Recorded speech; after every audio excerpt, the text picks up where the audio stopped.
alhamdulillah dapat dibina dah bangunan satu tingkat ya, di atas keluasan 1 ekar lebih kurangnya. Dan kalau puan-puan pergi balik Kelantan nak tengok bangunan, silakan ada di sana. Puan-puan boleh call saya bila masuk, insya-Allah. Oh ya, kata puan-puan yang dirahmati Allah, jadi kelas hari ini banyak dalam seminggu, mudah-mudahan Allah bagi kekuatan kesihatan kepada saya untuk mengajar, insya-Allah. Oh ya puan-puan, pada minggu sudah kita ada baca tak surah Al-Fatihah? Minggu sudah? Ada. Berapa kali kita baca? Berapa kali? Sekali je kan? Sekali tak cukup puan-puan, kena baca banyak kali. Dalam sehari semalam berapa kali kita baca? 17. Paling kurang 17 kali, betul? Itu paling kurang. Ustaz, ada satu hari tu saya baca 15 kali je Ustaz. So, perempuan tinggal sembahyang sembuh. Perempuan tak sembahyang sembuh. Siapa suruh mengaku 15 kali? Jadi tuan-tuan, sebenarnya dalam sehari semalam kita kena baca Fatihah 17 kali paling kurang, betul? Itu melibatkan solat fardu dalam sehari semalam kita, insya-Allah. Jadi tuan-tuan, insya-Allah ada masa nanti kita baca lagi surah Fatihah, tapi saat lagi kita nak baca surah Al-Baqarah sebenarnya. Tapi sebelum tu, Ustaz nak masuk sedikit berkenaan dengan muka surat yang keempat ni, sejarah Mushaf Resam Uthmani. Puan-puan, kita baca tajuk dia. Sejarah Mushaf Resam Uthmani. Sebut sejarah Mushaf Resam Uthmani. Mushaf tu apa Ustaz? Mushaf ni macam seolah-olah macam kitab lah, kitab ataupun disebut risalah ataupun kitab Alkitab kita. Resam tu apa? Resam ni gaya penulisan, bentuk penulisan. Uthmani ni merujuk kepada nama Sayyidina Uthman, iaitu khalifah yang ketiga yang memerintah negara Islam. Puan-puan, dalam Islam, negara Islam kita di awal dulu selepas Nabi SAW wafat, maka negara Islam Madinah Al-Munawwarah diperintah oleh 4 orang khalifah, betul? Dimulakan dengan Sayyidina Abu Bakar, depan Umar, depan Uthman, depan Sayyidina Ali, yang bisa dimaklum anak-anak cucu kita pun tahu lah ke. Allahu Akbar. Rupa-rupanya puan-puan, kalau puan-puan dah baca lah Doktor Ustaz ni sahabat simple je. Doktor ni sebenarnya panjang dia tuan, tapi saya buat simple aja. Sebenarnya tuan-tuan tahu tak, Nabi terima wahyu sudah tentu daripada siapa? Malaikat Jibril alaihissalam, ya. Dan tuan-tuan berapa lama Nabi terima wahyu? 23 tahun. Lama ke sekejap? Lama ke 23 tahun, ya. Okey, puan-puan tahu tak, pada peringkat awal apabila wahyu turun kepada Nabi SAW, puan-puan ketika itu, puan-puan sendiri maklum Nabi juga seorang yang ummiyin, iaitu yang tak boleh nak menulis, membaca dan sebagainya. Jadi tuan-tuan puan-puan, masalah kepada Nabi, dan pada waktu itu alhamdulillah Nabi diberikan kekuatan ingatan yang cukup hebat. Bila Nabi dapat wahyu, Allah bagi kekuatan kepada Nabi dan juga para sahabat untuk terus menghafalnya. Tuan-tuan, maknanya pada peringkat awal wahyu diturun pada Nabi, perempuan terus dihafal oleh Nabi dan juga para sahabat. Namun begitu, ada juga sekali-sekala Nabi minta sahabat-sahabatnya, contohnya Zaid bin Thabit, ataupun Ali bin Abi Talib, pun juga boleh menulis ayat-ayat Quran.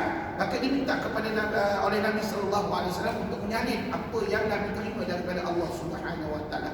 Dipendekkan cerita tuan-tuan, apabila Nabi SAW wafat, maka tuan-tuan pemerintah diambil alih oleh Sayyidina Abu Bakar. Dan ketika itu tuan-tuan banyaklah berlaku peperangan. Bila banyak berlaku peperangan, banyak tak sahabat-sahabat Nabi yang syahid di medan jihad? Banyak, ya, ramai sahabat-sahabat Nabi yang syahid. Maka tuan-tuan, Sayyidina Abu Bakar pun memulakan minta para sahabat kita kumpulkan semua sahabat-sahabat Nabi yang hafal Quran ini untuk ditulis. Namun begitu puan-puan tahu tak, kejayaan yang begitu nampak sekali berjaya Quran punya bukan hanya pada zaman Sayyidina Uthman.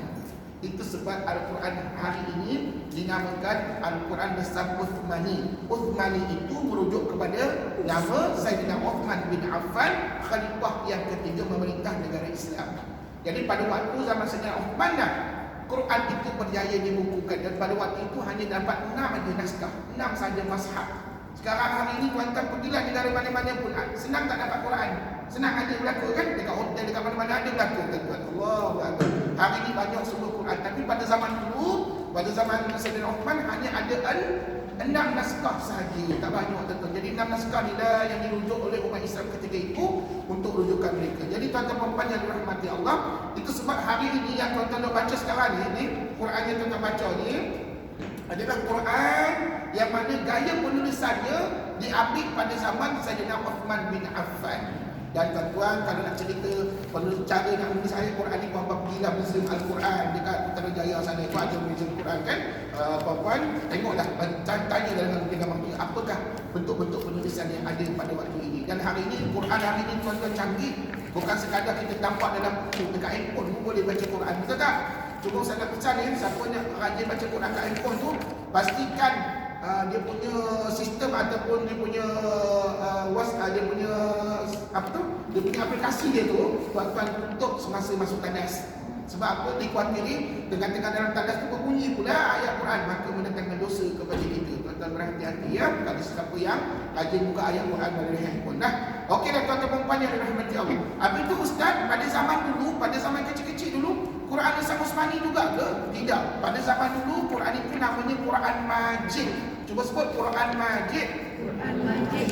Macam mana kita nak cam Quran Majid? Oh ya, saya tak dapat bawa pula Qurannya. Dia Quran biasa, Quran sepenuhnya Quran tu, dekat logo tu dia tulis Quran Majid. Dia tulis Quran Majid. Itu Quran lama tuan-tuan, masa zaman kecil-kecil. Dan dulu masa saya kecil-kecil memang saya guna Quran tu.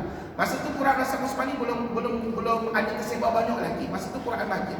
Dan saya pernah sempat bertanya dengan arwah tok guru saya, "Tok, sebenarnya Quran Majid ni asal daripada mana?" Rupanya dia kata kat saya, diambil daripada seorang ulama yang tersohor di Indonesia, namanya Imam Majid. Jadi Imam Majid ni lah yang bertanggungjawab membawa penulisan ataupun menulis semula ayat-ayat Quran setelah beliau menuntut daripada luar ataupun daripada kawasan ini. Dan Imam Majid ini lahirnya di Indonesia. Dan tuan-tuan, negara Indonesia dengan Malaysia ni dekat ke jauh? Dekat. Itu sebab tuan-tuan kita ni jiran kan. Itu sebabnya kita mudah mendapat Quran Majid pada satu ketika dulu. Dan hari ini Quran Majid ada ke tak ada? Ada dekat Mekah, dekat Masjidil Haram, Masjid Nabawi, Masjid Nabawi ada belakang. Saya pernah cek, saya tengok dekat arah tu ada, masih ada lagi. Jadi tuan-tuan dan puan, soalnya Quran Majid ni boleh baca ke tidak? Boleh sama, isi kandungannya sama, cuma cara penulisannya ada perbezaan dengan Uthmani. Ustaz, mana yang senang, Majid ke Uthmani? Sebenarnya kalau ikut yang tuan-tuan nak belajar dengan ustaz ni, hukum tajwid, senangnya Quran Nusakh Uthmani. Soalnya sebagai orang awam, apa bukti, apa beza di antara Quran Majid dengan Uthmani? Okey, gini tuan-tuan. Tuan-tuan balik rumah kalau ada banyak-banyak Quran dekat rak tu, tuan-tuan tengok tulisan nama Allah. Tulisan kalimah Allah, kalau tuan-tuan nampak begini, nama Allahnya ada alif. Ni. Ini sah Al-Quran Majid. Ini Quran Majid. Dan tuan-tuan boleh baca ke tidak Quran Majid? Boleh. Boleh baca, tak salah, jangan dibuang pula. Boleh baca sekali dulu lagi Quran itu, kita baca dah, tak ada masalah. Tapi nanti bila tuan-tuan belajar tajwid dengan ustaz ataupun mana ustaz-ustaz yang lain, nanti tak selari dengan apa yang ustaz ajar. Untuk Uthmani, nama Allah dia begini tuan. Dia tidak ada alif, dia tak perlukan alif. Sebab apa? Sebab ulama kata nama Allah nama yang special. Memang sunat dan seluruh fiqahnya memang digalakkan kita memanjangkan bacaan. Lagi satu kata ulama, kenapa tak bubuh alif seperti mana ini? Sebab ulama nak bezakan dengan satu penulisan dalam Quran. Kalau puan-puan tengok surah ini, ini surah apa tau? Surah An-Najm ayat 19. Puan-puan balik rumah pergi rujuk surah An-Najm ayat 19. Yang ini bacaannya bukan nama Allah, yang ni nama Tuhan berhala. Jadi ulama kata untuk nama Allah tak perlu alif. Sebab ulama nak bezakan nama Tuhan berhala. Yang ni bacaannya apa puan? Macam tak confident ni baca ni. Sekali lagi kita orang baca Allah. Sebut Allah. Yakin itu bacaannya. Tuan-tuan jangan buat pandai-pandai. Allah tak. Jangan tuan. Bukan Allah tak, tetapi Allah tak. Sebut Allah. Allah tak siapa? Nama Tuhan berhala yang disembah oleh orang-orang Arab jahiliah satu ketika dulu. Dan tuan-tuan, yang di atas apa pula? Allahu. Sebut Allahu. Nampak tak alif kat sini? Yang ni ada alif. Ulama bagi kepada Tuhan berhala, nama Tuhan berhala, tapi nama Allah tak perlu. Jadi tuan-tuan, nampak tak kenapa ulama tak buat alif pada kalimah Allah? Jadi balik rumah nanti pergi cek Quran masing-masing.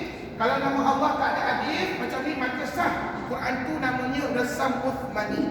Tapi kalau ada alif, ini Quran Majid. Boleh baca tak dua-duanya? Boleh. boleh baca, jangan dibuang ya. Tuan-tuan boleh baca. Tapi kalau saya mensyorkan pada tuan-tuan untuk senang faham tajwid ni, saya ajak tuan-tuan belajarlah ataupun bacalah Quran bersatu bani. Itu yang sebaiknya. Ya. Okey tuan-tuan, kalau tuan-tuan nak baca ataupun nak mendengar cerita tentang bersejarah mushaf bani, tuan-tuan bacalah kitab-kitab sejarah berkenaan dengan penulisan Quran satu ketika dulu banyak ya. Dalam kalau tuan-tuan buka dekat internet pun macam-macam banyak ceritanya tentang bagaimana sejarah penulisan Al-Quran satu ketika dulu. Tapi tak apalah tuan-tuan, setakat mana yang ada dekat situ itulah dia maklumat yang ada buat tuan-tuan. Dan tuan-tuan jangan lupa nanti akan datang kita akan baca surah Al-Fatihah sekali lagi ya. Dan tuan-tuan dan puan tidak cukup hanya sekali dua saja membaca Fatihah, sebab Fatihah ni antara surah yang mestilah kita amalkan dalam kehidupan kita, terutamanya ketika solat ya, tak kira solat fardu ataupun solat sunat. Dan tuan-tuan, pada minggu sudah ada tak ustaz pergi kepada muka surat 6? Apa makna tajwid, ada tak? Ada ustaz sebut tak? Okey, tak apa ya. Tapi tak apalah, ni kan ada yang tak datang minggu sudah ya. Saya cover sekali lagi. Apa makna tajwid ya? Sekarang ni puan-puan berada pada kelas tajwid tau. Bukannya kelas tafsir, bukannya kelas bahasa Arab ke apa tidak tuan-tuan. Tuan-tuan sekarang ni berada pada kelas tajwid Al-Quran ya. Dan apa makna tajwid ya? Memperelokkan sesuatu. Itu makna ringkas. Apa yang kita elokkan, sesuatu itu apa? Sesuatu itu adalah huruf-huruf Al-Quran. Dan masa kecil-kecil tuan-tuan belajar tak huruf Quran? Masa tu kita belajar apa? Mukaddam. Masa dulu mana ada ikhra tuan-tuan? Betul tak kita belajar mukaddam? Macam mana? Apakah muka surat yang pertama dalam mukaddam? Alif. Apa dia? Alif, ba, ta, sa, jim, ha, kha sampailah kepada huruf ya. Kan? Maknanya asas kepada tajwid itu adalah sebutan huruf. Mana tiba-tiba mukaddam ustaz, tiba-tiba mukaddam saya baca surah lazim, ustaz tidak tu surah lazim tu belakang sekali mukaddam, betul tak? Jadi mula-mula sekali muka surat pertama diajar sebutan huruf. Jadi tuan-tuan fokus utama kepada tajwid adalah sebutan huruf. Dan sebentar lagi sebelum kita masuk kepada hukum tajwid, ustaz nak ajak sekali lagi tuan-tuan puan-puan macam mana nak mempraktikkan, nak melatih sebutan huruf-huruf Al-Quran. Sebentar lagi saya tunjukkan ya. Okey, kemudian tuan-tuan, dari segi istilah apa makna tajwid? Bacalah. Melepaskan setiap huruf dari makhrajnya yang betul serta memenuhi haknya, iaitu sifat asli dan sifat yang mendatang padanya. Tak apalah, nanti akan datang bila dah okey dengan ustaz, dah biasa, dah kita minggu datang dengan ustaz, nanti saya cerita lebih detail apa makna sifat asli dan sifat mendatang. Apapun sekarang ni tuan-tuan fokuskan, bila sebut tajwid tuan-tuan jangan bayang lain tau. Bila sebut tajwid tuan-tuan tu bayangkan sebutan huruf. Dan itulah pokok utama kepada pembacaan Quran. Betul sebutan huruf bermakna betul lah bacaan Quran kita tuan-tuan ya. Tapi kan tuan-tuan tak semua kita difasih dalam sebutan huruf kan. Itu sebab tuan-tuan datang kelas ustaz ni pasal apa? Nak memfasihkan, nak melancarkan sebutan huruf-huruf Quran kita ya, insya-Allah. Tapi tuan-tuan jangan mudah putus asa ya. Sebab apa? Belajar Quran tak boleh ambil masa sekejap. Takkan tiba-tiba ustaz saya datang hari ni saya dah jadi seorang qari dan qari'ah. Tidak tuan-tuan. Nak jadi qari dan qari'ah ambil masa bertahun. Tadi saya dah sebut, Nabi sendiri belajar Quran berapa tahun? 23 tahun tuan. Kita ni baru 2 minggu belajar jumpa, baru 2 kali jumpa dengan ustaz. Takkan tiba-tiba jadi hebat baca Quran tuan-tuan. Tuan-tuan kena korban banyak masa dengan ustaz, baru kita satu hari nanti boleh baca Quran dengan baik, insya-Allah. Jadi tuan-tuan, itu berkenaan dengan tajwid ya. Maknanya fokus utamanya lebih kepada sebutan huruf. Okey. Kemudian pada minggu sudah dekat buat tak silap ustaz, ada ustaz tulis, apakah hukum baca Quran? Sunat. Ada ke tidak ustaz tulis ni? Ada puan barat dia menyanyi dengan sini. Okey, apa hukum baca Quran? Sunat. Tidaklah wajib tuan-tuan ya, sunat ya. Kemudian apakah hukum baca Quran dengan bertajwid? Wajib. Lagi satu, ustaz tanya apakah hukum belajar tajwid? Fardu kifayah. Fardu kifayah. Nampak tak? 3 perkara tadi berbeza dia punya hukum. Betul? Sekali lagi dia ulang. Apa hukum baca Quran ni? Sunat. Apa makna sunat? Buat. Dapatkan dia tak buat tidak berdosa. Tapi mungkinlah tak buat. Pasal apa? Nabi kata Quran ni ibarat macam hidangan kepada kita. kata Nabi, makanlah seberapa banyak hidangan yang kamu nak, kata Nabi. Jadi tuan-tuan, kalau dah ada hidangan depan kita, takkan kita tengok je tuan-tuan, makanlah ataupun bacalah Quran itu seberapa banyak, insya-Allah Allah akan bagi banyak pahala kepada kita, insya-Allah. Kemudian tuan-tuan perempuan yang dirahmati Allah, hukum baca Quran tadi sunat. Tapi ketika kita nak membacanya, wajib kata ulama untuk kita membacanya dengan sebagaimana firman Allah Subhanahu wa taala dalam surah Al-Muzammil ayat 4, a'udzu billahi minasyaitonir rajim wa rattilil qur'ana tartila. Apa maknanya? Bacalah Quran itu dengan tartil. Tartil maknanya apa? Tajwid. Dan tajwid itu fokusnya lebih kepada apa? Sebutan itu sebab satu ketika dahulu Sayyidina Ali pernah ditanya oleh sahabat apa makna tajwid. Lalu Sayyidina Ali khabar kepada sahabat, Sayyidina Ali khabar apa tuan-tuan? Dia kata tajwid itu adalah memperelokkan sebutan huruf dan kamu mengetahui tempat berhenti. Oh, tempat berhenti juga sebagai pada tajwid. Jadi tuan-tuan puan-puan, insya-Allah panjang umur, tuan-tuan belajar dengan ustaz, tempat berhenti pula akan datang, insya-Allah ya. Kemudian tuan-tuan, untuk mendapatkan ilmu tajwid maka tuan-tuan kena belajarlah kan. Tidaklah duduk rumah tiba-tiba tajwid datang ketuk pintu rumah kita, tuan-tuan, tidak gitu. Tuan-tuan kena bergerak daripada rumah, kena cari ustaz, kena belajar. Dan hukum kita belajar tajwid itu apa? Fardu kifayah. Dan apa makna fardu kifayah? Suatu tuntutan. Susah benar nak khabar ustaz. Suatu tuntutan. Jangan pula tuan-tuan katakan fardu kifayah, ustaz fardu kifayah kok orang lain buat, saya tak payah.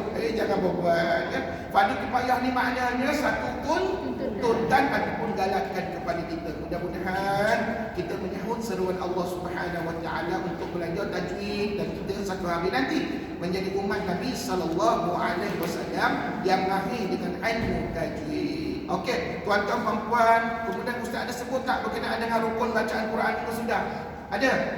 Ada ke tidak rukun baca Quran? Ada kan? Okey, ustaz ulang lagi sekali, rukun baca Quran ada tiga.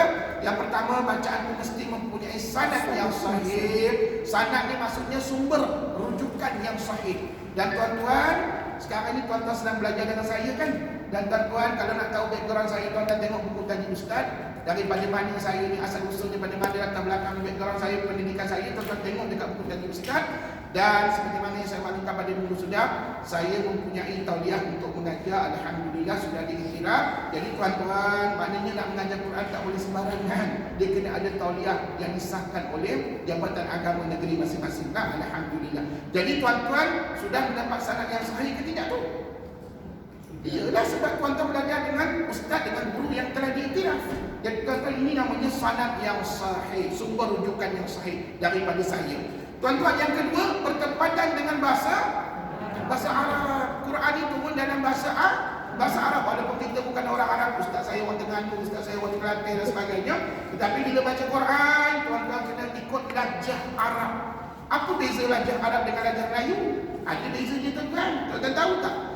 Perasan tak? Di bab tilawah Quran dekat kebangsaan, Qori dan Qori'ah, orang yang hebat baca Quran, mulutnya tidak terbuka luas-luas. Dia tak sama macam menyanyi tuan.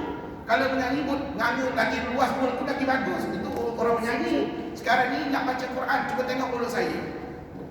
Mulut saya tak akan nganga luas tuan-tuan baca Quran. Tengok ya. Alhamdulillahi Rabbil Alamin.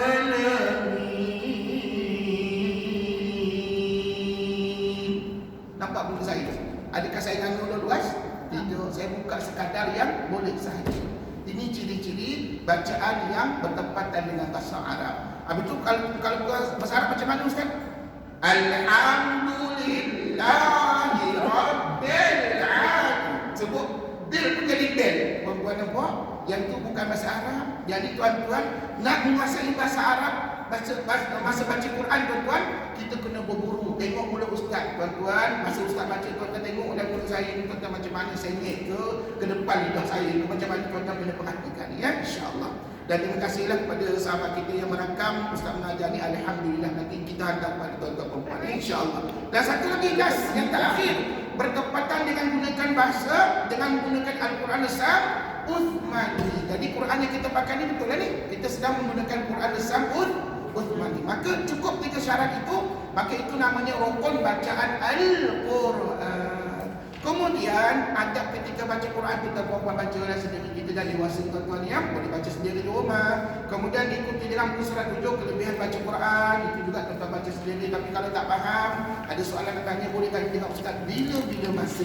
Diikuti dengan muka surat 8, kita ada surah atau ayat amalan harian. Tuan-tuan boleh amalkan ya, tak kisahlah. Sebenarnya satu Al-Quran itu boleh kita amalkan apa-apa ayatnya. Tapi para ulama mensyorkan ataupun Nabi SAW sendiri mensyorkan ada surah-surah tertentu yang kita boleh amalkan. Antaranya yang paling utama adalah surah Al-Fatihah. Dan saat lagi kita nak baca surah Al-Baqarah. Muhammad tahu tak apa Nabi sebut dalam surah Al-Baqarah?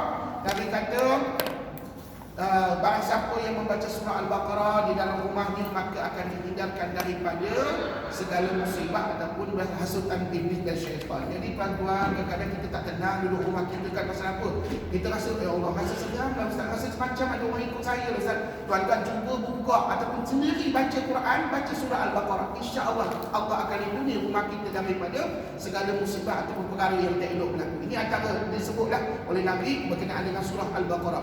Tapi kalau tuan-tuan nak tengok surah-surah lain pun ada, dia punya kelebihan-kelebihan ya. Okey tuan-tuan, kemudian muka surah 9 kita ada tajuk kesalahan dalam baca Quran. Yang ini akan saya terangkan di masa-masa akan datang insya-Allah. Namun begitu tuan-tuan, ada satu tajuk ni muka surah 10, tingkatan bacaan Al-Quran. Tahu tak apa makna tingkatan bacaan Quran? Maksudnya level baca Quran kita ni ada berapa level? 3. Ada 3. Yang pertama cuba sebut tahqiq. Apa makna? Lambat. Tujuh ni ada namanya kat situ bagi tuan-tuan. Maknanya lambat. Ustaz bagi contoh sikit macam mana bacaan tahqiq. Tapi sebelum tu tuan-tuan perempuan baca dulu maknanya Tuhan. Bacaan lambat atau penahan seperti mereka yang baru mempelajari bacaan Al-Quran atau para qari atau qari'ah yang mendengarkan bacaan dalam majlis tilawah Quran. Jadi tuan-tuan, bacaan tahqiq contohnya ada 2. Pertama, contoh orang yang baru belajar. Bismillahirrahmanirrahim. Itu semua tu. Itu orang baru belajar. Satu lagi contoh tu, baru ni tilawah Quran. Mereka juga baca perlahan. Itu namanya bacaan tahqiq. Contohnya Alhamdulillahi Rabbil Alamin.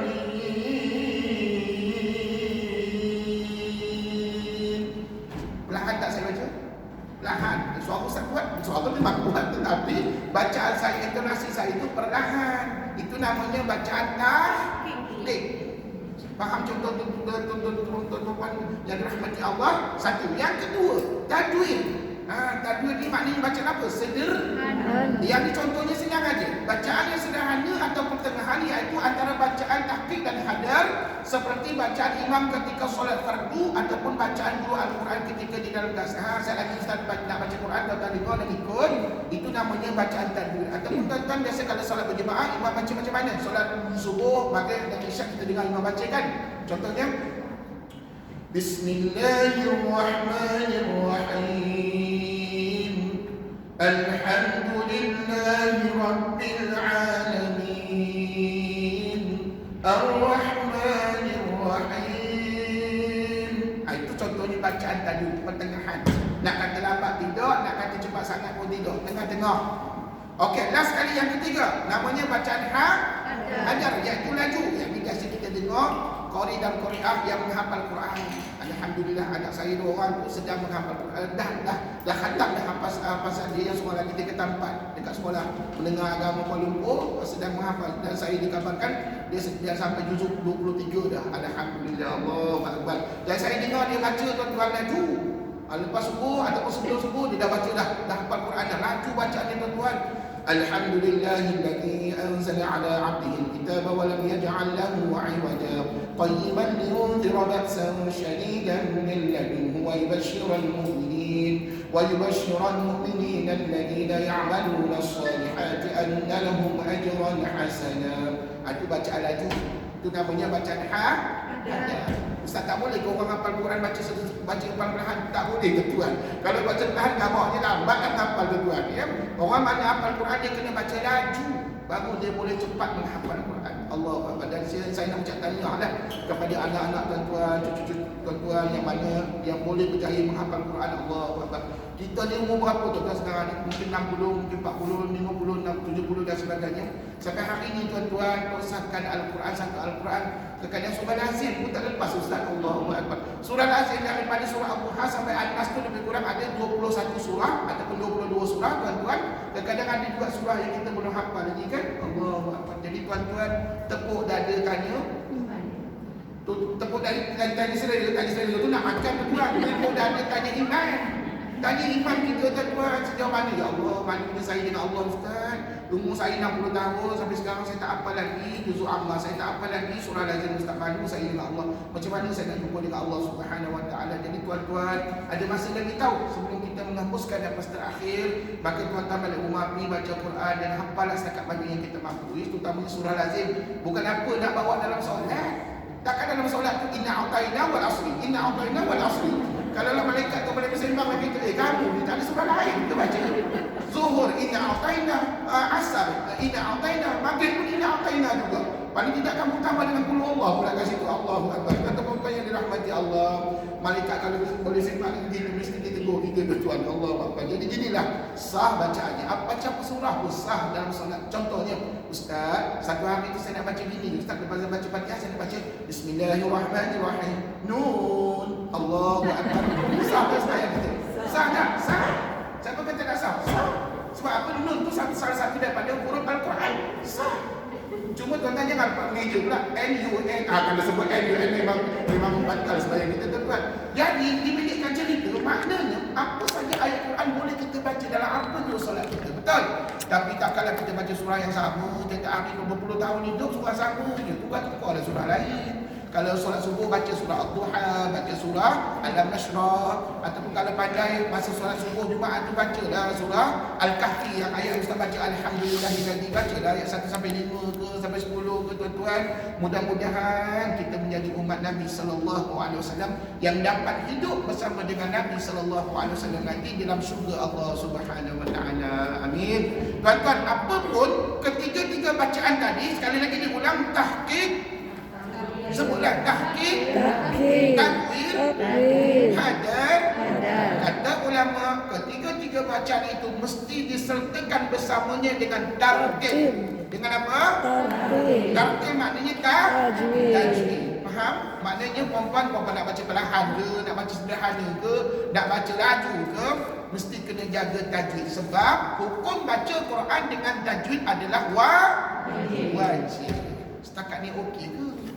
Okey, tuan-tuan mau buat. Ustaz banyak duduk kan? Ni Ustaz nak bangun dah ni. Allahu Akbar. Pasal apa tuan-tuan? Saya suka bangun berdiri. Sebab apa? Bila berdiri tuan-tuan lebih fokus kepada apa yang diajar. Dan kalau Ustaz duduk lama-lama ni, lama-lama kita dah nampak Ustaz macam dua je ke depan. Allahu Akbar. Jadi tuan-tuan puan, baik Ustaz bangun untuk kita ceritakan tentang bagaimanakah teknik yang sebenar untuk menyebut huruf-huruf Al-Quran. Pada minggu sudah, Ustaz kamu ada berapa cara untuk mengetahui sebutan huruf? 5. Dah 5 pula minggu ni. Minggu sudah Ustaz khabar 3. Ada 3 cara untuk mengetahui sebutan huruf. Betul? Tak ada dalam buku ni. Ustaz bagi kat whiteboard minggu sudah. Yang pertama kita letak baris. Ya, baik. Tuan-tuan puan, yang pertama Ustaz kata kita letak baris. Siapa yang tak datang tolong fahamkan apa yang Ustaz khabar ni. Kata ulama ada 3 cara untuk kita nak mengetahui tempat keluar bunyi huruf. 3 kaedah mengetahui makhraj huruf. Makhraj huruf ni tempat keluar bunyi huruf lah. Okey, yang pertama Ustaz kata apa? Kita letakkan baris. Baris satu di atas, di bawah atau di depan. Contohnya, tengok muka surat 11 huruf hijaiyah kita ada berapa kat situ? Ada 9. Okey, contoh Ustaz ambil huruf alif. Kalau alif senang je tuan-tuan. Alif di atas tuan-tuan bayangkan macam ni. Alif di atas A, alif bawah I, alif depan U. Sambung baik, pandai. Sok dulu mengadam dulu. Alhamdulillah. Tuan-tuan cuba tukar pada ba. Babi. Tak payah je. Babi bu. Sebut tukar pada ta. Tadi tu ta.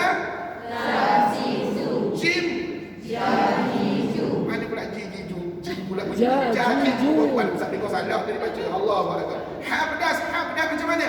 Ha, mi, hu. Terus kha. Dan ra, ri, ru, zai, za, zi, zu, sin,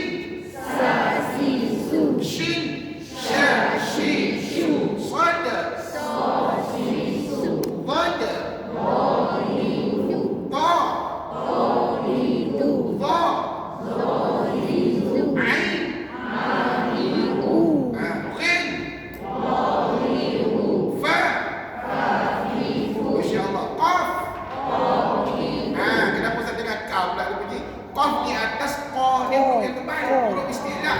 Qa ti ku sebut bagus tuan. Kaf lam mim nun waw pandai ha hamzah. Jaga elok hamzah ni kalau berbaris dia sama macam alif, maka bunyi sama macam tadi. A i u sebut pandai ya.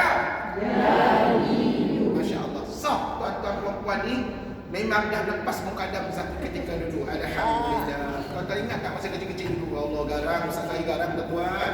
Kalau tak lepas buku sunat pertama tu, duduklah situ kamu duduklah situ. Kamu bacalah seluruh kat situ sampailah kita lancar, baru dipindahkan buku surat yang kedua, ketiga dan seterusnya.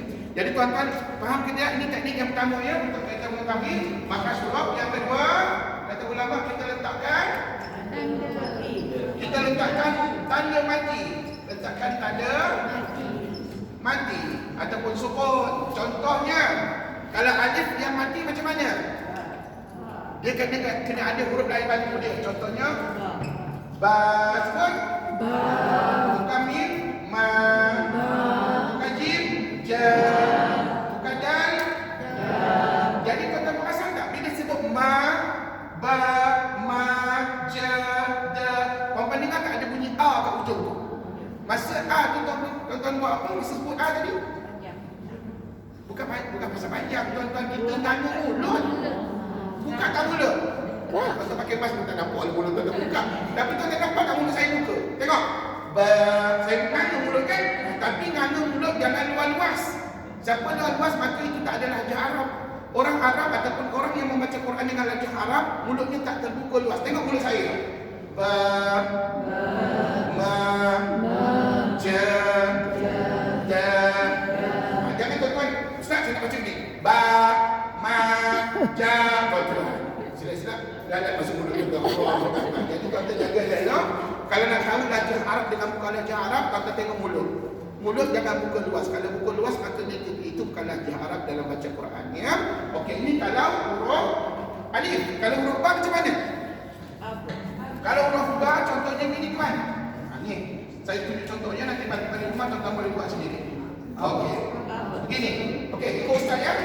Kalau huruf ba aba, iba, uba. Dah settle huruf ba. Bukan ta, bagus tak dulu buat, bawa buat. Okey, sekali lagi huruf ta, huruf ta,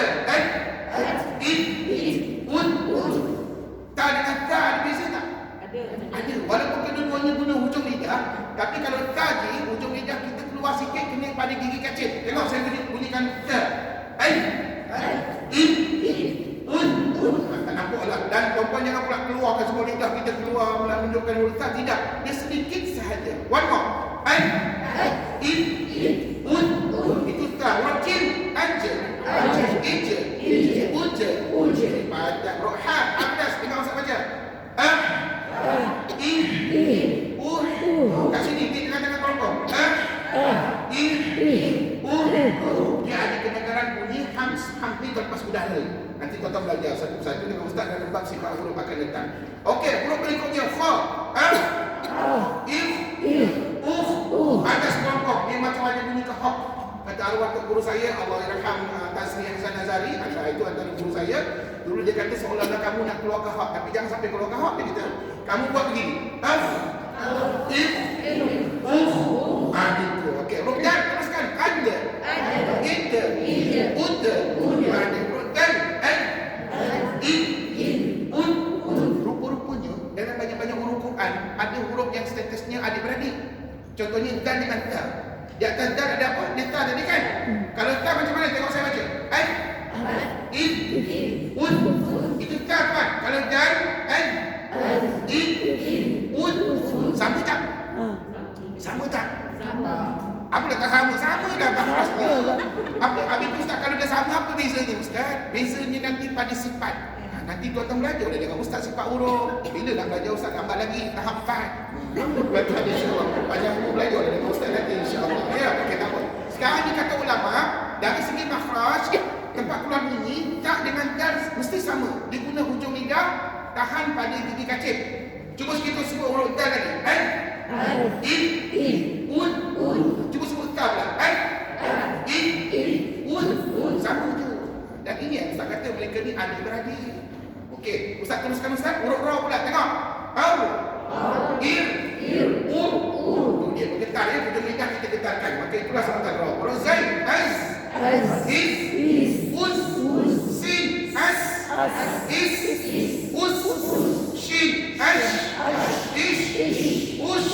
Okey, sada. As. Is. Us. Rubad. Tengok mulut saya. Au. Im. Dia guna tepi lidah. Nak sebut bad, dia guna tepi lidah.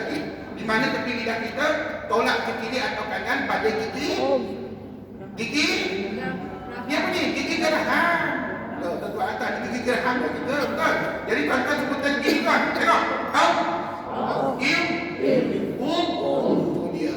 Hanya lidah saja bergerak kepada, tak payah bergerak lagi. Tak payah. Tapi kalau nak tergerak kita macam mana? Tuan dia. Okey. Kita teruskan dengan huruf ta. Tengok. Apa? Iqqa. Jangan lupa dia ada bunyi qol-qol. Tok tu nak bunyi qol-qol ya. Sekali lagi dia ulang. Apa? Iqqa. Okey, ta.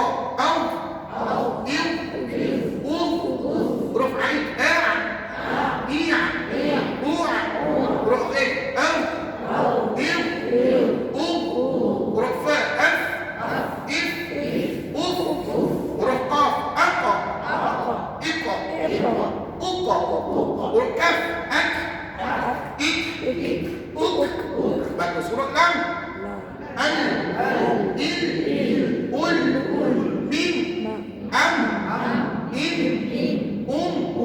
Ada nun. An. In. Un. Waw. Lagi. Ini tak ada kedua dan yang ada au dengan boleh sudah saya kata kalau au dia au tengok ya au dengan saja ni au dengan iu tak ada dalam Quran jangan dibuat ya okey cuba ikutkan au apa sih au dengan au tu pendek tu banyak tu harakan one more tengok saya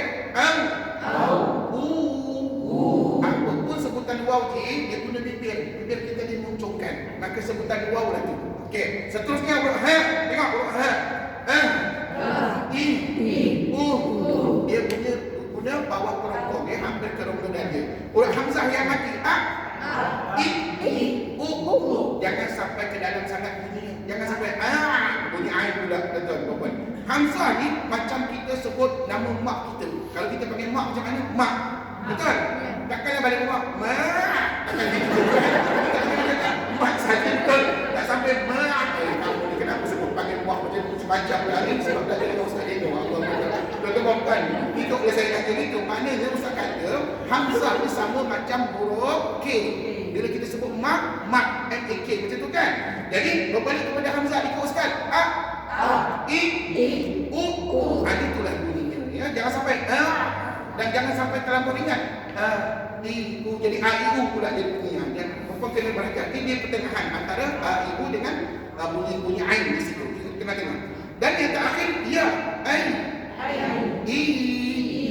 Dah cukup. Huruf ya tak ada ui.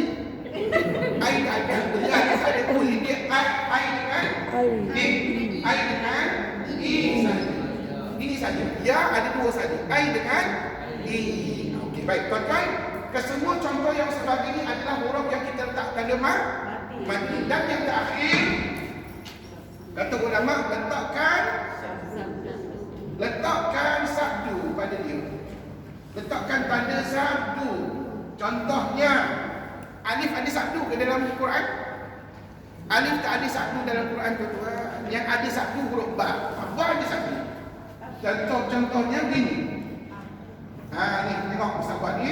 Jadi tuan-tuan pergi tukar huruf saja ya. Okey, ikut Ustaz. Tengok. Abba. Ibba. Ubba. Apa yang kita gunakan? Bibir. Kan bibir tu rapat ni, maka itu sebutan ba. One more. Abba. Ibba. Ubba. Lulus huruf ta pula. Atta. Itta. Utta. Huruf ta. Atta. Itta. Utta.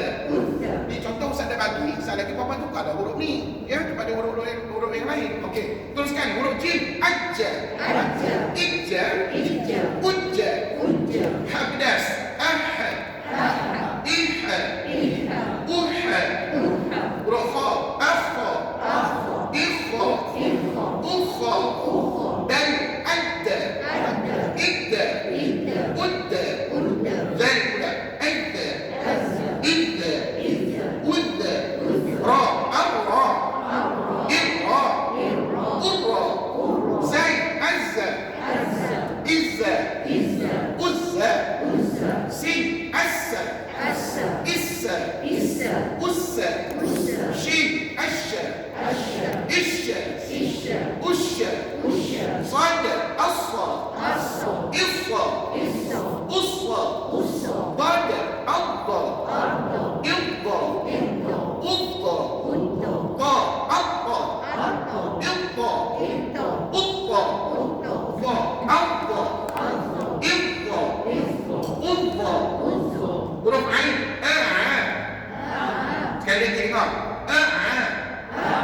I'a. U'a. Tuan-tuan pastikan bunyi ain tengah-tengah kerongkong sama macam kita sebut habdas. Okey, huruf seterusnya huruf ain. Agha. Igha. Ugha. Fa. Affa. Iffa. Uffa. Qaf. Aqqa. Iqqa. Uqqa. Pandai. Kaf. Akka. Ikka. Ukka. Lam. Alla. Illa. Ulla. Mim. Teruskan. Tidur lagi tu bunyi tuan-tuan.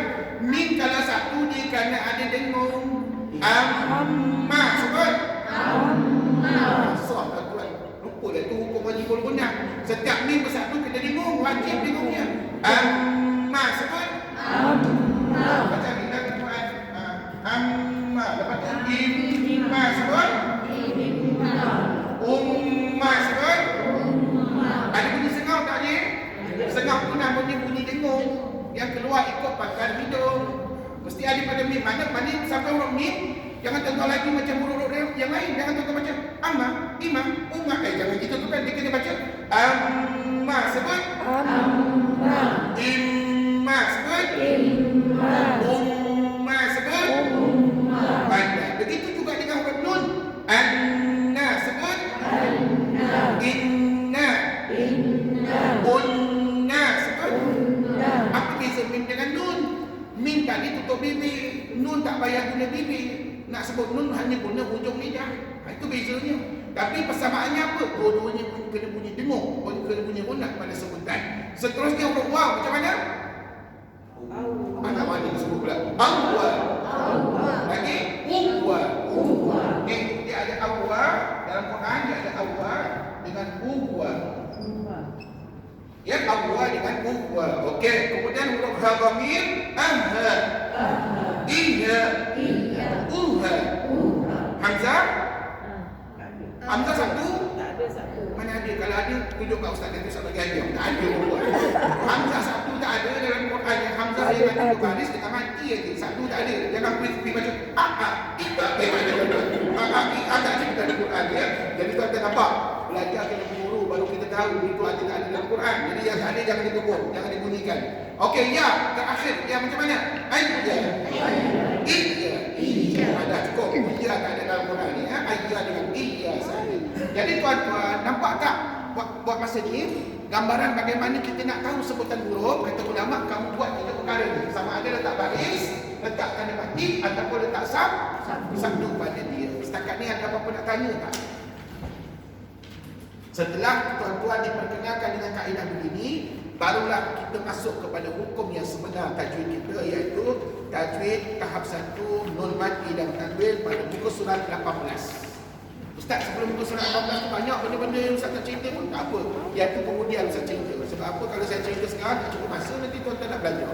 Jadi tuan-tuan, kita mulakan hari ni tak banyak. Ustaz nak ajar satu hukum je. Tapi sebelum Ustaz ajar satu hukum, Ustaz nak tuan-tuan fahamkan betul-betul mukadimah hukum nun mati dan tanwin yang Ustaz nak cerita sekarang. Jadi tuan-tuan, muka surat 18, apa tajuk utama di situ? Hukum nun mati dan tanwin. Bagus, sebut pandai nak kandung tak ada masalah. Ini saya padam ya tuan-tuan. Saya padam. Sebab yang ni pun ada satu minggu sudah ya. Jadi saya ulang satu. Baik, dia sebut hukum nun mati dan tanwin tuan-tuan. Seperti mana yang diajar oleh arwah tok guru saya, dia akan bagi tahu saya dulu apa makna nun mati, apa dia tanwin. Ini sekarang ni kita berada pada bab 1 ya, hukum nun mati dan tanwin. Baik. Apa makna hukum terlebih dahulu? Hukum ni kata ulama merujuk kepada kaedah ataupun cara bacaan. Hukum tu merujuk kepada apa? Kaedah ataupun cara bacaan. Kaedah atau cara bacaan. Kaedah. Manakala nun mati itu apa nun mati? Cuba jawab. Nun yang bertanda mati. Okey, mari ikut ustaz. Puan-puan ikut ustaz dulu. Apa dia nun mati? Huruf nun yang bertanda mati.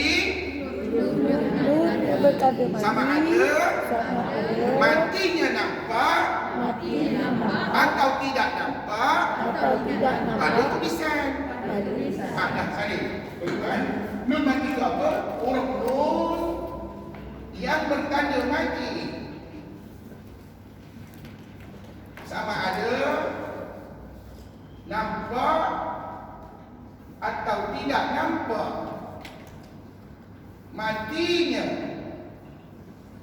pada tulisan. Cuba fahamkan ayat Ustaz ni. Sekali lagi diulang, tengok whiteboard atau sambil-sambil salin kita baca ya. Apa dia nun mati? Ulang suara. Huruf nun bertanda mati. Huruf nun. Okey. Huruf nun ya, huruf nun yang bertanda mati sama ada nampak atau tidak nampak matinya pada tulisan. Maknanya nanti nun ni ada dua bentuk. Satu nampak mati, satu tak nampak mati pada tulisan. Dan satu lagi Ustaz khabar. Kalau nun nampak mati apa cerita? Kalau tak nampak mati apa cerita? Tidak lagi Ustaz khabar. Tapi sekali lagi diulang ya. Apa dia huruf nun mati? Cuba sebut. Huruf nun yang bertanda mati. Huruf nun yang bertanda Sama mati. ada. Sama ada. Nampak atau tidak nampak matinya pada tulisan. Pada tulisan. Dah cukup. Ustaz ada keluar soalan macam ni dalam latihan ni sebagai tak ada. Saja nak tahu je apa dia nun mati. Kalau anak cucu tanya inilah jawapan dia. Okey. Kemudian tanwin tu apa tanwin? Tanwin tu apa? Bapa kita tak tanwin. Tanwin ni merujuk kepada baris dua lah. Merujuk kepada baris dua lah. Baris dua di mana? Di atas, di bawah, dan di depan. Di bawah ataupun di depan. Contohnya macam mana? Begini lah. Dan nanti dalam Quran, tanwin ni juga ada dua bentuk. Satu selari, satu lagi tidak selari. Asal lagi Ustaz terangkan. Tapi apa pun, tuan-tuan simple aja. Apa dia tanwin? Kalau ditanya oleh anak cucu, jawablah baris dua. Jawablah baris dua di mana? Di atas, di bawah atau di depan. Kan senang tu. Ya. Okey, setakat ni faham tak apa makna ni? Ini baru mukadimah tuan-tuan ya. Okey, mari kita teruskan. Apabila nun mati atau tanwin, tengok dalam buku tajuk Ustaz ya, bertemu dengan semua huruf hijaiyah. Maknanya huruf hijaiyah itu apa? Huruf Al-Quran yang kita sebut tadi lah, 9 huruf tadi, maka terhasillah berapa hukum tajwid? 5. 5 hukum tajwid.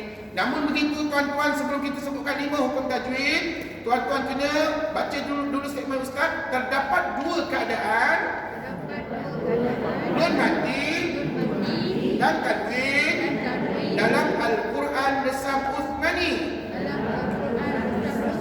Oh, ada 2 bentuk nun mati dan tanwin. Okey, jadi bentuk yang pertama sebelah kiri tuan, bentuk 1.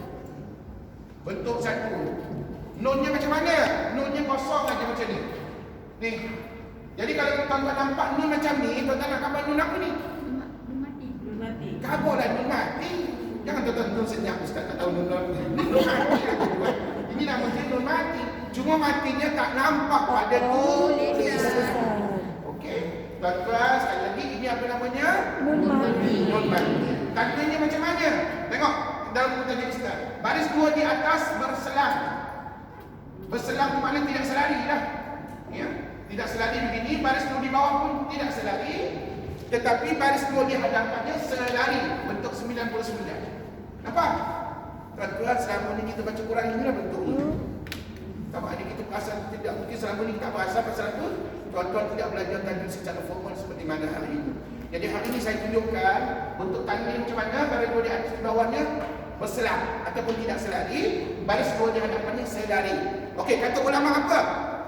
Kalau kamu jumpa bentuk ini, maka dia isyarat kepada 3 hukum bacaan. Merujuk kepada 3 hukum bacaan. 3 hukum bacaan. Iaitu yang pertama kita sebut idgham. Sebut? Idgham. Sekali lagi, idgham. Idgham. Yang kedua, ikhfa. Ikhfa. Bagus. Yang ketiga, gunnah. Gunnah. Baik, tuan-tuan pernah dengar tak istilah ni? Selalu disebut oleh ustaz-ustaz. Kalau kita ngaji kan bertelaki dengan mana-mana ustaz kan? Kalau kita salah baca, mesti ustaz tu tegur. Kamu salah baca tu hukum idghamnya. Kamu salah baca gunnahnya tu. Kamu tak betul ikhfa'nya. Dia akan digunakan istilah-istilah itu. Jadi saya nak para pelajar kena tahu apa makna idgham. Idgham ni maknanya masuk. Sebut? Masuk. Masuk dia. Manakala ikhfa' itu tersembunyi. Sebut? Tersembunyi. Ataupun dalam bahasa yang lain sama-sama. Cuma dia juga. Manakala gunnah itu maknanya dengung. Dengung tu bunyi apa? Bunyi sengau. Kat mana bunyi sengau ni ke? Kat dalam pangkal hidung. Tak ada bunyi sengau kat telinga. Ada tuan-tuan. Mesti pangkal hidung. Allahu Akbar. Sekali lagi tu ulang. Apa makna idgham tuan? Masuk. Masuk. Apa dia makna ikhfa'? Tersembunyi. Apa dia gunnah? Dengung. Okey, setakat ni bentuk satu ni faham ke tidak? Kalau tak faham, tolong tanyalah dengan ustaz. Ataupun segan nak tanya sekarang. Bila boleh tanya bila masa lah. Di rumah, di mana saja tuan-tuan tanya ustaz pada di WhatsApp lah. Okey, ini bentuk yang pertama. Bentuk yang kedua. Bentuk yang kedua pula, kata ulama dalam Quran nanti, nunnya betul-betul nampak mati macam ni. Banyak tak jumpa macam ni? Nun nampak mati. Ada kan banyak dalam Quran? Okey, tapi ada satu lagi kan dia. Grup yang sama dengan dia, nunnya selari. Baris 2 di atas selari, baris 2 di bawah selari, kecuali baris 2 di depannya berselang. Bentuk 69. Sama ke tak sama bentuk di bawah dengan di atas? Sama. Tak sama. Kenapa ulama buat begini? Sebab nak mudahkan kita cam hukum, nak mudahkan kita mengenal hukum, membezakan hukum. Jadi kata ulama, kalau kamu nampak begini, tak lain tak bukan merujuk kepada satu saja hukum. Izhar. Kepada hukum Izhar. bacaan izhar. Hukum bacaan apa tuan? Izhar. Apa makna izhar? Nyata, terang atau jelas. Jadi tuan-tuan nampak tak ada berapa bentuk nun mati dan tanwin dalam Quran? Ada 2 bentuk. Bentuk pertama di atas, bentuk yang kedua di bawah. Dan tuan-tuan balik rumah, tuan-tuan pergi tengok molek-molek Quran kita tu, tuan-tuan tengok mesti ada 2 bentuk begini dalam Quran. Cuma persoalan ni ustaz, memang ustaz boleh dia ambil Pak Undang izhar tu, tapi apa apa nama hukumnya. Nak jawab persoalan tu tuan-tuan kena belajar satu persatu dengan ustaz. Ustaz nak jawab selalu nanti tuan-tuan tak faham. Tuan-tuan kena belajar satu persatu hukum dengan ustaz. Dan hari ini kita nak mulakan dengan hukum yang pertama. Tapi sebelum tu, puan-puan sedar atau tidak tadi, apabila nun mati atau tanwin jumpa dengan huruf-huruf hijaiyah, maka kata ulama terhasillah berapa hukum tajwid? 5 hukum. Yang pertama sebut dalam buku tajwid ustaz tu. Yang sebelah kiri, idgham ma'al ghunna. Kedua, idgham bila ghunna. Tiga, iqlab. Empat, ikhfa' hakiki. Lima, izhar halqi. Okey, tuan-tuan puan sebut sendiri. Yang pertama apa dia? Yang kedua, tiga, empat, lima. Masya Allah, alhamdulillah. Serupa macam dalam buku tajwid ustaz. Alhamdulillah. Alhamdulillah ustaz. Takkan kami setakat ada baca gitu ustaz. Ustaz ceritalah lebih lanjut berkenaan dengan semua hukum ini. Ya, boleh saya cerita. Tapi tidaklah hari ini semua hukum ustaz cerita. Hari ini ustaz nak cerita muka surat 19 dahulu. Baik, muka surat 19 membawa kepada hukum yang pertama yang kita nak pelajari pada hari ini.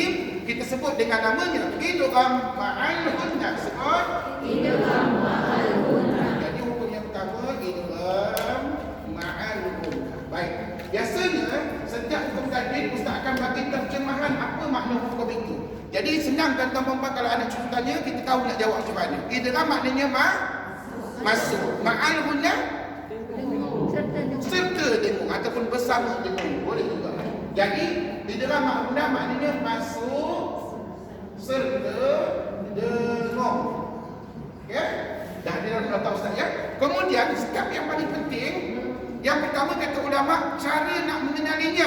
Bagaimana nak kenal idgham ma'al ghunna? Apa kata kita baca buku tajwid ustaz dulu ya? Cara mengenalinya. Baik, kita baca dalam buku tajwid ustaz. Pertemuan antara nun mati. Bukan nun tu nun mati namanya tau. Jangan kata nun kosong ustaz, nun tak ada apa-apa. Jangan. Puan kena gabung nun mati atau tanwin dengan 4 huruf dalam 2 kalimat saja. Okey, kalau tuan-tuan tengok dalam buku, kalau kita nak terjemahkan pada tulisan di whiteboard macam mana? Biasanya ustaz buat begini. Ni, cara nak kenal, tuan-tuan kena tulis, ni, nak tulis ayat Quran daripada kiri ke kanan ke kanan ke kiri? Kanan ke kiri ke kiri ke kanan? Tuan-tuan baca Quran kanan ke kiri ke kiri ke kanan?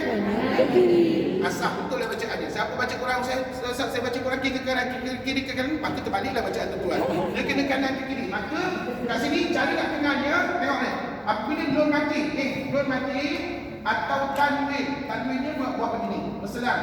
Bagi dua depan selari. Bertemu dengan anak panah ni maknanya bertemu dah ya. Bertemu dengan berapa huruf? 4 huruf. Apakah 4 huruf di dalam ma'al-ghunna?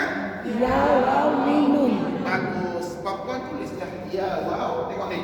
Ya, waw, Mim. Ya, siapa yang tulisannya lawa tu tulis lawa tu. Tulisan saya tak lawa, minta maaf tuan. Tapi insya-Allah boleh baca lah. Jadi kalau ustaz buat macam ni, maknanya apa jumpa apa ni? Nun mati atau tanwin bertemu dengan ya wa mim dalam 2 kalimat sahaja. Baik, tuan, apa makna 2 kalimat? Apa makna 2 kalimat? Tak apalah ustaz jawab. Lama tu jawab. Ni 2 kalimat kata ulama, huruf nun mati atau tanwin berpisah tulisan dengan ya waw mim nun. Senang saja. Sekali lagi diulang. Tuan-tuan, apa makna 2 kalimat di sini? Ikut ustaz. Huruf nun mati atau tanwin berpisah tulisan dengan ya waw mim nun. Maknanya tuan tak payah carilah apa makna ayat ni ustaz dalam bahasa Arab, apa makna ayat, tak payah tuan. Tuan tengok tulisan, dalam tulisan tu bercantum ke berpisah? Kalau berpisah maknanya 2 kalimat. Sekali lagi kita tengok ya, insya-Allah. Baik tuan-tuan, inilah dia cara nak kenal idgham ma'al ghunna. Sekali lagi diulang. Macam mana cara nak kenal ida bangunan? Apabila nun mati ikut Apabila nun mati atau tanwin atau tanwin bertemu dengan ya waw mim nun ya waw mim nun dalam dua kalimah sahaja. dalam dua kalimah saja. Apa makna dua kalimah? Huruf nun Huruf nun mati atau tanwin berpisah tulisan dengan jawapan pun dah ada kat situ Bapa makcik lah Bapa Allahu Akbar. Tapi akan datang Ustaz Padam jawapan ni tuan-tuan kena cuba fahamkan apa makna dua kalimah ya. Okey tuan-tuan setakat ni faham ke tidak yang tu? Jadi kesimpulannya setakat ini lah ya. Huruf idgham al-gunah ada berapa tu? Ada 4 apa dia? ya waw Boleh ingat ke? ya waw mim InsyaAllah nun. Ustaz, setakat 4 Ustaz takkanlah saya tak boleh ingat Ustaz. Kalau 40 ya memang tak boleh ingat banyak Ustaz. Tapi kalau setakat 4 saya rasa tak semestinya kita boleh ingat insyaAllah ya. Nanti balik rumah dalam kereta tuan-tuan ingat ya wa mim nun. Tengah masuk di rumah ya wa mim nun tuan-tuan ingat ya. Sebab apa?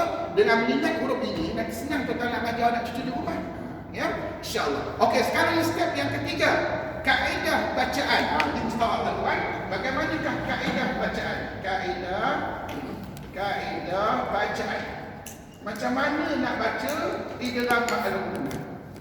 Kata ulama, masukkan huruf sebut Masukkan huruf nun mati atau tanwin ke dalam huruf dalam huruf idgham al-gunah dan dibaca dengan dibaca dengan dua harakat. harakat. Okey, cuba ulang suara. Macam mana cara nak baca idgham al-gunah? Masukkan nun Masukkan mati atau tanwin di dalam huruf dia ke dalam huruf IM tu maksudnya idgham al-gunah itu tuan jangan salah faham. IM tu bukan in tetapi idgham al-gunah. Idgham al-gunah dan dengung dua harakat. Okey, saya harap tuan-tuan faham apa makna dengung, apa makna dua harakat. Dengung tu maknanya tuan bunyi sengau. Dua harakat tu maksudnya kiraan dua, satu, dua. Gitu. Faham setakat ni? Okey, jadi tuan-tuan, apabila dikatakan masuk, apa yang nak dimasukkan? Nun mati atau tanwin ke dalam huruf idgham al-gunah. Huruf idgham al-gunah berapa? 4. Ini bermakna, dengar boleh-boleh. Ini bermakna huruf nun mati dan tanwin tidak berbunyi langsung. Sekali lagi saya ulang.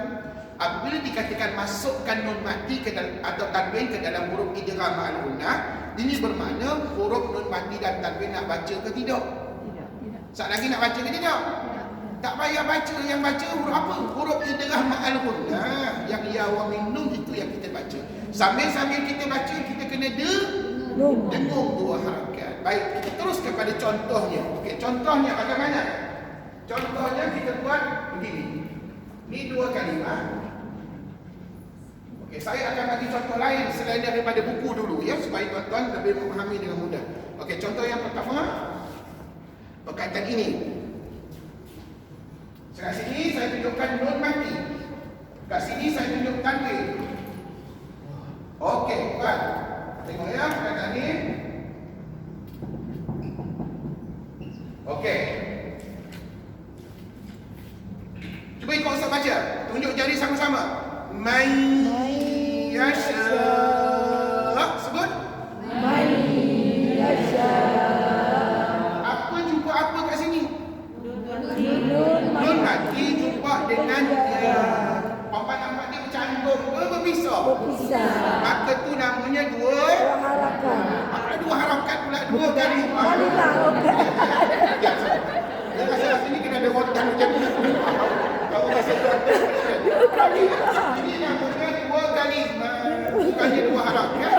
Yang dua harakat tadi perempuan tunjuk ini dua harakat. Okey, jangan salah faham ya. Dua harakat dengan dua kalimah lain tak? Okey, sekali lagi dia mudah. Mai, tengok ya, saya tunjuk dua harakat. Mai yasha. Sebut. Man yasha. Apa jumpa apa? Nun jumpa ya. Nun mati jumpa dengan dia. Bercantum ke berpisah? Berpisah. Maknanya dua Kalimah. Dua kalimah bukan dua harakat. Yang dua harakat tadi bersangkut paut dengan dengung. Bunyi sengau tadi dua harakat. Setakat ni faham ke tidak contoh pertama ni? Faham. Nanti kalau dah faham baru kita baca contoh dalam buku-buku, baru kita baca contoh dalam Quran. Okey, contoh yang kedua. Contoh yang kedua begini pula tuan. Okey. Tengok di sini. Nun mati jumpa dengan waw pula. Miu, tengok mulut saya. Miu wa qa. Sebut. Miu wa qa. Jangan lupa bunyi qa. Qa tu namanya qalqalah. Jangan miu wa tu tak punya apa-apa tuan. Kena bunyi qa ya. Tetapi kalau perasan tak apa jumpa apa kat sini? Nun mati jumpa Jumpa dengan waw. Dalam dua kali. nampak? Ustaz, ada lain kat situ, Ustaz pusatkan. Nak menunjukkan dia berpisah. Berpisah tu maknanya Dua kali. dua kali. One more. Miu wa qa. Sebut. Miu wa qa. Nun mati nak bunyi ke tak payah? Kenapa tak payah? Sebab dah masuk dalam program. Alhamdulillah. Minta maaf ya, saya memang suka soal jawab. Pasal apa? Kata arwah tok guru saya, soal jawab itu adalah salah satu sumber ilmu. Dia kata. Jadi tuan-tuan perempuan tak apa, kalau tuan-tuan perempuan tak nanti jawab, biar usah soal, bisa jawab. Baik. Jadi ini dah hakikatnya bacaan idgham al-ghunah contoh yang kedua. Contoh yang pertama tadi yang ini. Okey, contoh yang ketiga bagaimana? Contoh yang ketiga saya bagi contoh yang simple. Perkataan ini tuan. Okey.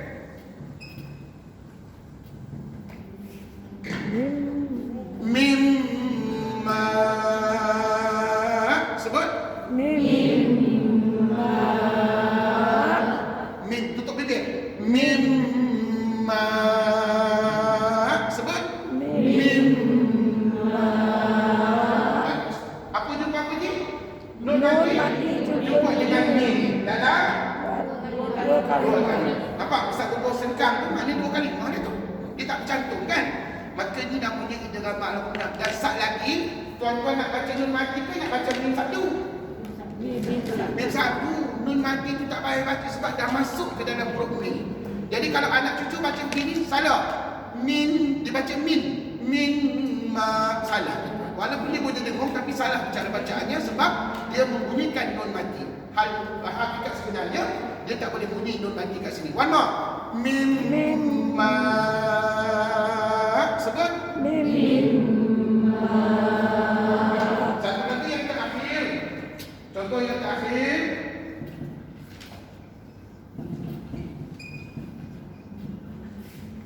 Man. Tutup. Tekankan hujung lidah. Man nasya. Sebut. Apa jumpa apa? Nun mati jumpa dengan nun yang bersabdu dalam dua kali. Mana kau tahu dua kalimah? Pisah. Kau jangan jawab. Kena kabur kat ustaz. Nun mati dengan bersabdu berpisah pada tulis. Jadi tuan-tuan jelas ke tidak contoh idgham al-ghunah ni? Alhamdulillah. Dan tuan-tuan kena ingat tahu dalam Quran banyak hukum ni. Bukan ni saja contohnya, ini sebahagian. Maka insya-Allah saat lagi baca Quran mudah-mudahan kita baca dengan betul. Baik tuan-tuan sedar tak? Contoh yang Ustaz bagi ni di bawah tajuk nun mati. Betul? Tanwin belum lagi ni. Ni tadi yang sebelah kanan. Tanwin bagaimana contohnya? Yang pertama Ustaz begitu contoh ya, li qaumi yaqilun. Ya. Li qaumi yaqilun. Ni. لقوم يعقلون. Sebut. لقوم يعقلون. Dekat sini nun mati ke tanwin tuan? Tanwin. Mana ada nun mati kat situ? Tanwin baris dua di bawah. Dan nampak tak baris dua di bawahnya berselang ya? Berselang. Dan jumpa dengan huruf apa di sini? Ya. Maka ni namanya idgham ghunah. Bercantum kau berpisah. Berpisah lah Ustaz. Dalam Quran tidak akan ada tanwin bercantum dengan ya. Tak ada dalam Quran. Yang ada berpisah seperti inilah. One more. Liqaumi ya'qilun. Liqaumi ya'qilun. Pandai. Contoh yang kedua. Ummah.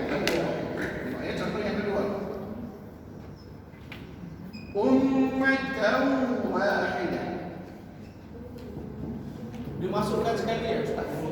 Ha? Dimasukkan sekali huruf-huruf empat. Yang dimasukkan tadi tanwin masukkan dalam dia. Bermakna tanwin ni jangan bunyi. Kalau bunyi macam mana Ustaz? Kalau bunyi nanti jadi gini bacaan.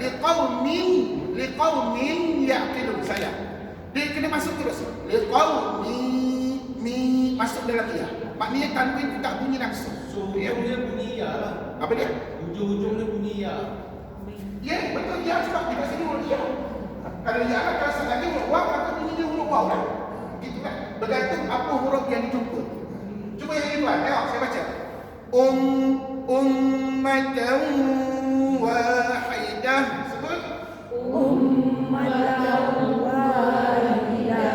Aku jumpa apa? Tanwin. Tanwin Jumpa dengan waw. Cantum ke berpisah tu? bisa. Itulah dua kalimah. Jadi tuan-tuan jangan duk carilah apa makna dan sebagainya tuan-tuan. Lambat kalau kita nak cari makna dan sebagainya. Selagi pun kita bukan belajar bahasa Arab, bukan belajar tafsir. Jadi tuan-tuan tak perlu yang itu. Yang penting tuan-tuan tahu tanwin dengan waw ni berpisah. Maka dinamanya dua kalimah je. One more. Ummatan wahidah. Sebut. Ummatan wahidah. Bagus. Satu lagi contoh. Khairun muqsad.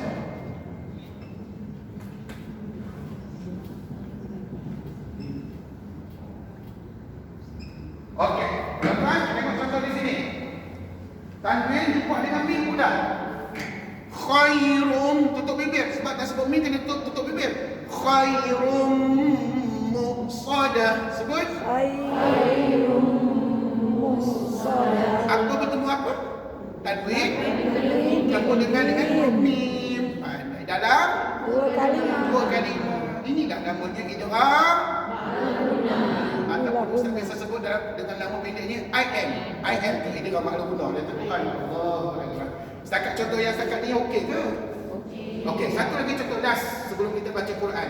Yauma idzin. Okey, satu lagi last ya. Yauma idzin. Yauma idzin na'im.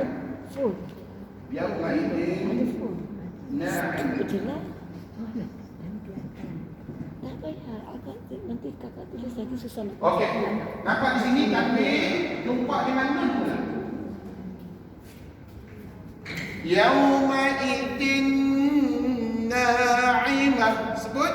Yauma idzin na'imah. Yauma idzin na'imah. Sebut. Yauma idzin na'imah. Alhamdulillah. Apa jumpa dengan apa? Nun mati tanwin. Tanwin jumpa nun. Tanwin jumpa dengan huruf nun. Dua kali. Ha? Dia dalam dua kalimah. Tanwin jumpa dengan nun dalam dua kalimah. Dan tuan-tuan perhatikan apa yang pelik dengan huruf idgham al-munnah ni pada tulisan ni. Apa yang tuan-tuan nampak pelik? Ya, wow, ini mim dengan nun. Apa yang pelik kat situ? Ada yang tak ada satu, ada yang satu. Betul? Maknanya nanti dalam Quran, tuan-tuan, empat huruf idgham al-munnah ni, mim dengan nun ni dia ada satu. Ya dengan waw tak dibubur buat satu. Kenapa Ustaz gitu? Jawapannya senang saja tuan-tuan. Mim dengan nun kata ulama keluarnya betul-betul ikut pangkal hidung. Cuba sebut mim yang bersatu. Apa nak mim apa macam tu? Amma sebut. Tadi kan dia buat praktikal. Imma sebut. Umma sebut. Dengung tak? Dengung ikut mana? Hidung. Siapa yang kata Ustaz saya rasa macam tak punya apa-apa, something wrong pada hidung tuan-tuan. Allah, dia kena dengar ikut pakai hidung. Sebab itulah makhraj huruf mim mesti keluar ikut pakai hidung. Begitu juga dengan nun. Nun sabdu macam mana je? Anna, inna, lagi unna juga keluar ikut pangkal hidung. Maka kata ulama oleh kerana ikut keluar ikut pangkal hidung, maka huruf mim dengan nun kata ulama diberikan keistimewaan letak satu pada dia. Pasal dengung dia dengung yang sangat sempurna. Berbeza dengan ya dengan waw. Ya dengan waw bersatu macam mana? Ya bersatu macam mana bunyi? Ayya. Mana ada kita baca tadi? Ya tak ada bunyi. Ustaz tadi. Ayya. Sebut. Iya. Tuan-tuan tak bunyi dengung pun. Betul. Tapi untuk hukum ijazah bangunan kena dengung. Tapi kata ulama, dengung yang kamu baca tadi dengung yang tidak sempurna. Lagipun huruf ya ni tak ikut pangkal hidung. Nak sebut ya, kata ulama dia guna tengah lidah. Begitu juga dengan waw. Cuba sebut waw satu macam mana? Awwa. Lagi? Mana dia iwa? Uwa. Tak sampai seminit dah lupa saja. Awwa dengan uwa saja. Iwa tak ada tuan-tuan. Allahu Akbar. Jadi huruf waw ni juga dia tak keluar ikut pangkal hidung. Dia hanya keluar melalui bibir kita. Maka kata ulama, dengung tetap dengung, tetapi dengung kamu tidak sempurna. Maka oleh sebab ya dengan waw dengungnya tidak sempurna, mim dengan nun dengungnya sempurna, maka ulama bagi keistimewaan pada dia letakkan satu pada mim dengan nun. Jadi apa nampak tak macam tu dalam Quran ya? Mudah-mudahan insya-Allah. Jadi tuan-tuan sekali lagi sebelum kita baca Quran, contoh di dalam makna yang ada di tuan-tuan sekarang. May yasha. Sebut. May yasha. Contoh yang kedua. Contoh yang kedua. Min waqa. Sebut. Min waqa. Bagus. Contoh yang ketiga. Mimma.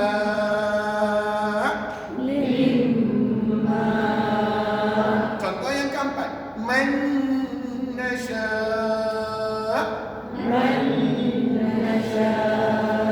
Bagus. Lulus. Kalau itulah bacaan tuan-tuan saat lagi baca Quran, maka insya-Allah saya yakin malaikat akan mencatatkan amalan yang sempurna kepada bacaan kita tadi dan akhirnya kita dapat pahala yang besar di sisi Allah Subhanahu Wa Taala. Okey, kita tengok pula contoh tanwin pula tuan. Liqaumin ya'qilun.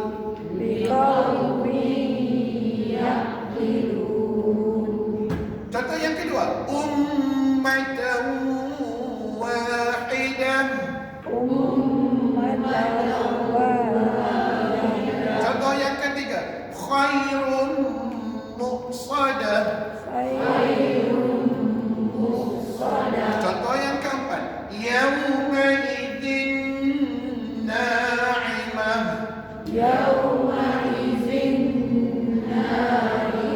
Alhamdulillah. Tuan-tuan dan puan, marilah kita baca Quran sekejap 5 minit. Kita luangkan masa untuk bacaan Quran kita. Lepas ini baru tuan-tuan boleh balik ya, insya-Allah. Sila buka surah Al-Baqarah sekejap.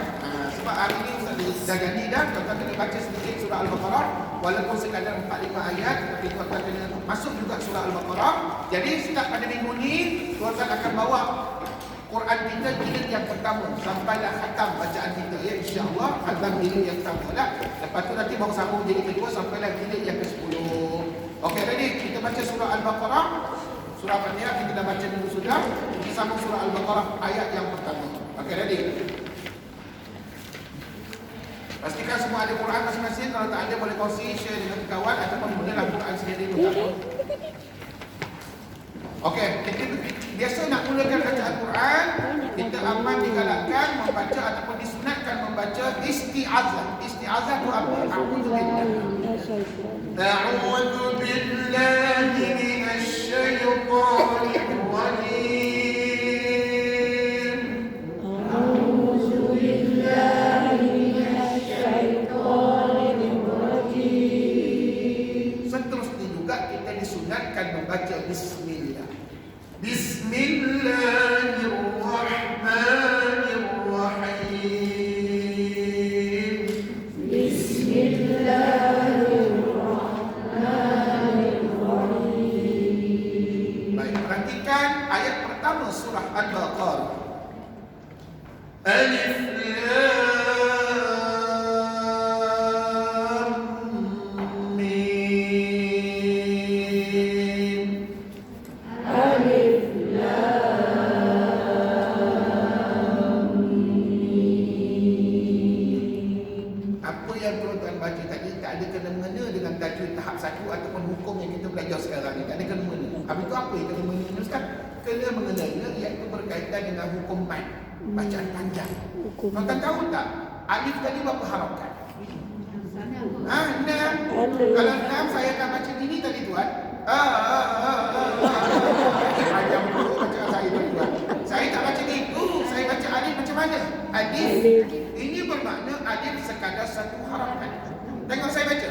Alif sebut Alif. dan biasanya satu harakat tak payah kena jari buat penat dia kena jari tuan. Maknanya itu sebab saya diam tadi. Tetapi apabila sebut lam, maka tuan-tuan kena baca 6 harakat. Tengok. Lam. Sebut. Lam. Dah stop. 6 harakat aja tahu, jangan terlajak. Kemudian kita nak buat apa?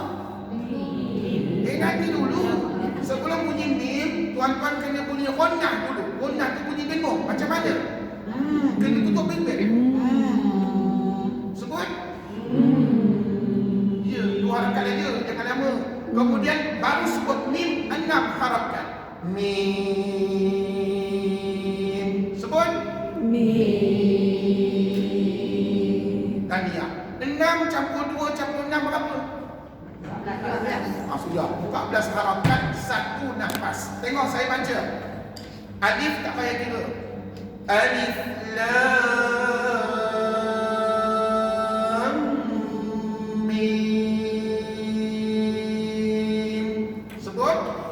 Alif lam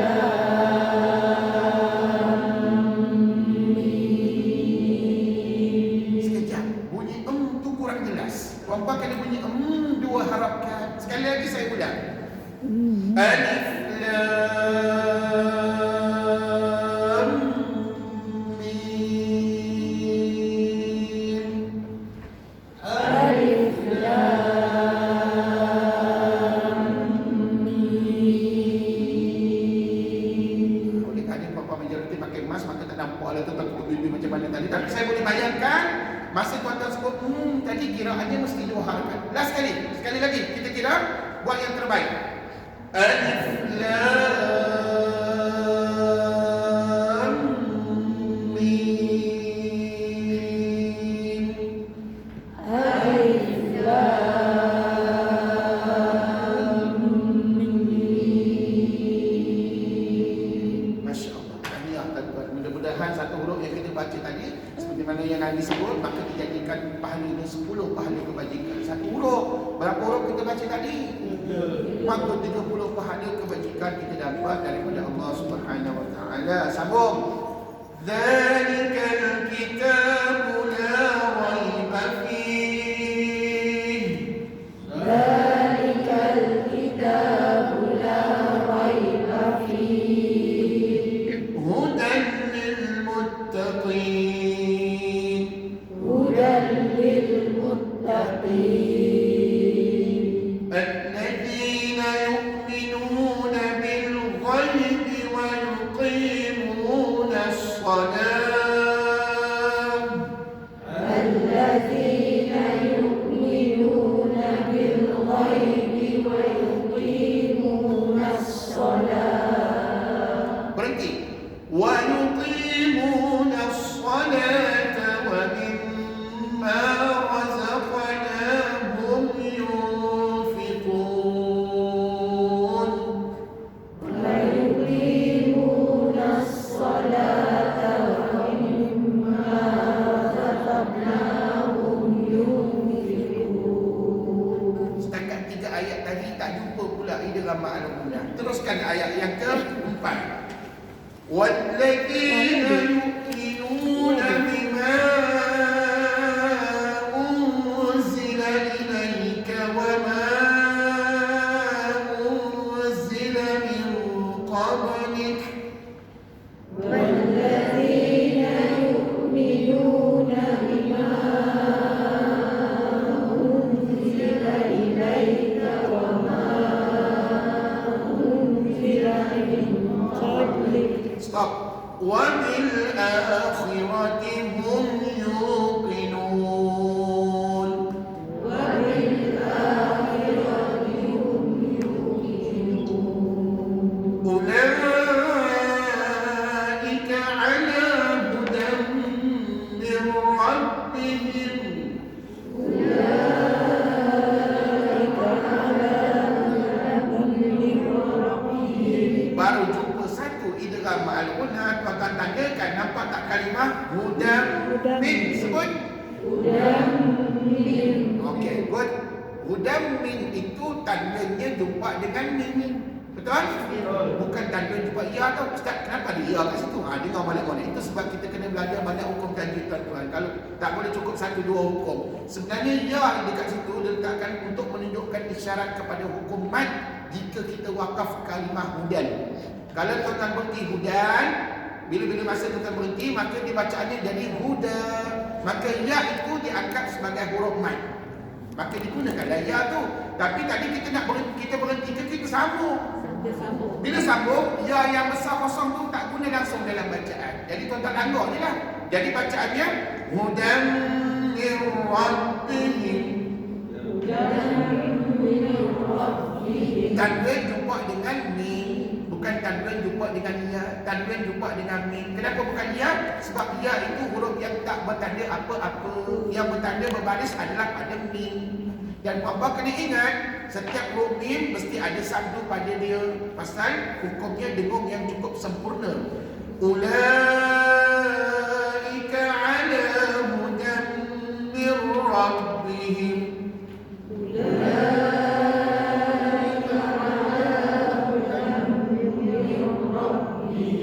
Wa ulaika humul muflihun.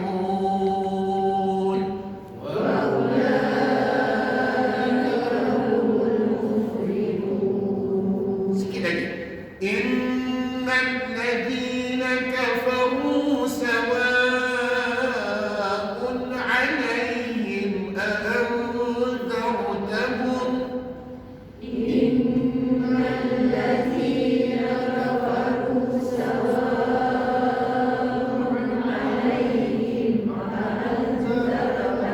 Stop. أأنذرتهم أم لم تنذرهم لا يؤمنون.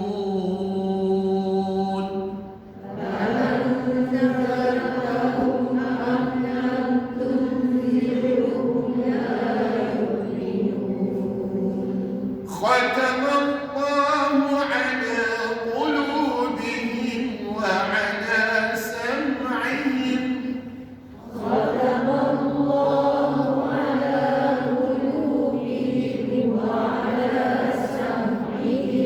وعلى أبصارهم غشاوة.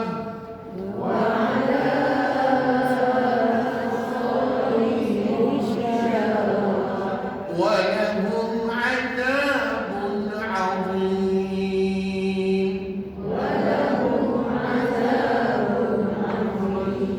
Puan-puan nampak tak ghisyawah tadi kita berhentikan? Andai kata kita sambung dengan kalimah berikutnya, maka bacaannya gini tuan. Ghisyawatu walahum. Cuba ikut. Jumpa tak tanwin tu dengan waw? Jumpa. Maka hukumnya tadi apa? Idgham ma'al ghunna. Tapi ustaz, kami tak baca gitu tadi. Kami berhenti ghisyawah. Betul? Maka secara automatik idgham ma'al ghunnah tidak berlaku pada bacaan tadi. Faham? Jadi tuan-tuan rasa-rasa nak berhenti ke nak sambung? Berhenti. Kenapa? Ada tu. Tak cukup apa? Ustaz, Allahu Akbar. Maka setakat itu saja bacaan kita hari ini. Shadaqallahul azim. Alhamdulillah. Baik, insyaAllah tuan-tuan, minggu depan kita jumpa lagi ya. Sebenarnya saya nak baca lagi ayat tu, tapi dah dekat pukul 4 ni tuan-tuan. Minta maaf sangat-sangat ambil masa tuan-tuan sedikit. Tapi ingatlah, mudah-mudahan masa yang kita laporkan ke jalan Allah, mudah-mudahan insyaAllah yakin Allah akan berikan ganjaran pahala, ganjaran syukur kepada kita insyaAllah. Tuan-tuan puan-puan, minggu ni tak ada apa-apa latihan. Tapi minggu depan kalau datang tau. Sebab Ustaz nak sambung lagi cerita idgham ma'al diikuti dengan adik-beradiknya idgham bila gundah minggu hadapan insya-Allah. Baik, sama-samalah kita akhiri kuliah ini dengan membaca tasbih kafarah dan juga surah Al-'Asr. Bismillahirrahmanirrahim. Subhanakallahumma wa bihamdik asyhadu an la ilaha illa anta astaghfiruka wa atubu ilaik. Bismillahirrahmanirrahim. Wal 'asr innal insana lafi khusr illa alladhina amanu